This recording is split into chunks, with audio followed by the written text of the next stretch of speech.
Frères et sœurs, amour. Charité avec Marie. Amour. Charité avec Marie.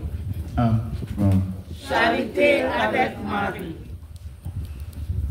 Oui, nous venons tous d'écouter avec attention et piété la passion de notre Seigneur Jésus-Christ.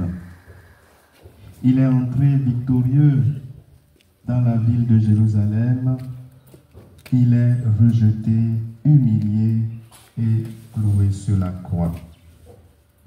Il a donné sa vie par amour pour nous et par fidélité à Dieu son Père. Il a mis en pratique ce que lui-même a enseigné durant son ministère. Il n'y a pas de plus grand amour que de donner sa vie pour ceux qu'on aime. Le Seigneur nous a montré par sa mort ce qui a de la valeur à ses yeux, ce qui compte vraiment pour lui, sauver les humains, ses frères, et rendre gloire à son Père. Il a pris sur lui le châtiment que nous méritions à cause de nos péchés. Lui qui n'a commis aucun péché, aucun mal.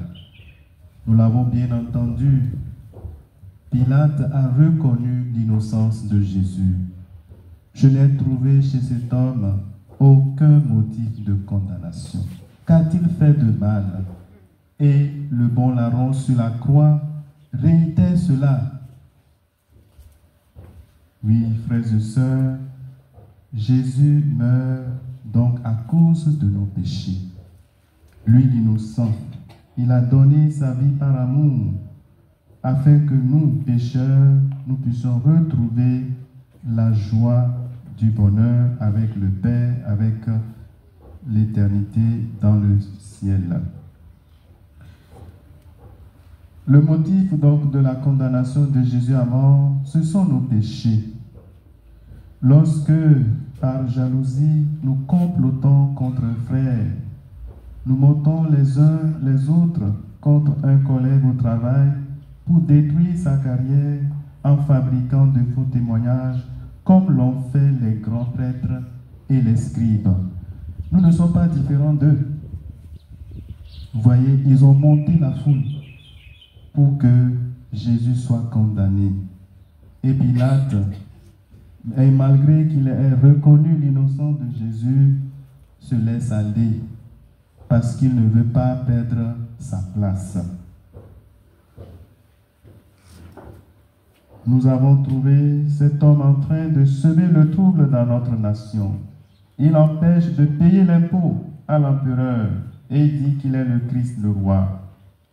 Où est-ce que Jésus a dit ça? Il soulève le peuple. Voilà. Aujourd'hui, pire encore, nous complotons contre la vie innocente qui commence dans le sein d'une femme.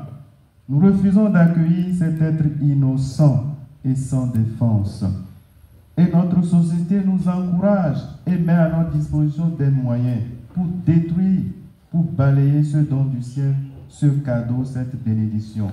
Nous ne sommes pas différents. Chaque fois que nous participons à l'avortement, par exemple, nous avons tué un être innocent. C'est comme si c'est Jésus que nous tuons. Oui, frères et sœurs, si entendre le récit de la passion du Christ nous attriste, nous fait mal au cœur, cela devrait nous faire plus mal encore lorsque nous apprenons qu'un innocent, qu'une vie qui commence dans le sein de sa mère a été rejetée, a été avortée. Dans le récit de la passion, il n'y a pas que Pilate qui a reconnu l'innocence de Jésus. Il y a aussi l'un des malfaiteurs crucifiés appelé le bon larron qui a réagi face aux propos de son compagnon. Tu ne crains donc pas Dieu? Tu es pourtant un condamné toi aussi. Et puis, pour nous, c'est juste après ce que nous avons fait. Nous avons ce que nous méritons. Mais lui, il n'a rien fait de mal. Quelle belle réaction, quelle attitude responsable. Il se reconnaît coupable.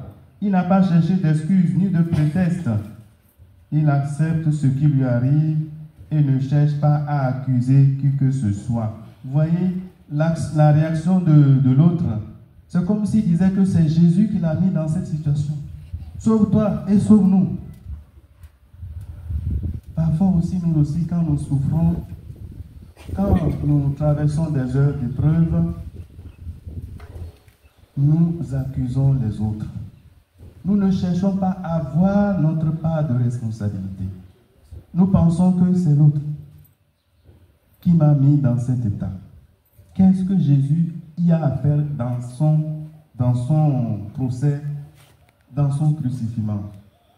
Jésus, ils se sont rencontrés là-bas parce que, voilà, on les a embarqués tous dans le même moment. Mais est-ce que Jésus le connaissait en tant qu'humain? Sa vie, ce qu'il faisait, ce qu'il a fait et qui l'a mené à être crucifié. En quoi Jésus y était responsable? Oui, frères et sœurs, durant cette semaine sainte, essayons d'adopter l'attitude du bon larron. Durant le procès, certainement, il a écouté, il a entendu comment Jésus était innocent et pourtant il meurt. Cela l'a touché, cela l'a interpellé, cela l'a amené à rentrer à lui-même et à prendre conscience de ses péchés et à regretter sincèrement son mal et finalement a obtenu la grâce du salut. Nous aussi, frères et sœurs, durant cette semaine sainte, adoptons l'attitude du bon larron. Essayons d'entrer en nous-mêmes et de reconnaître nos torts, de reconnaître nos péchés. Et comme lui, ne cessons pas de dire au Seigneur, Seigneur, souviens-toi de moi quand tu viendras dans ton royaume. Seigneur, je reconnais que ta mort, j'en suis responsable à cause par mes péchés. Je nous invite vraiment à entrer dans cette démarche du bon larron. C'est la plus belle attitude. Comme lui, nous sommes tous pécheurs. Et donc, nous avons besoin de ce pardon de Dieu. Seigneur, souviens-toi de nous quand tu viendras dans ton royaume.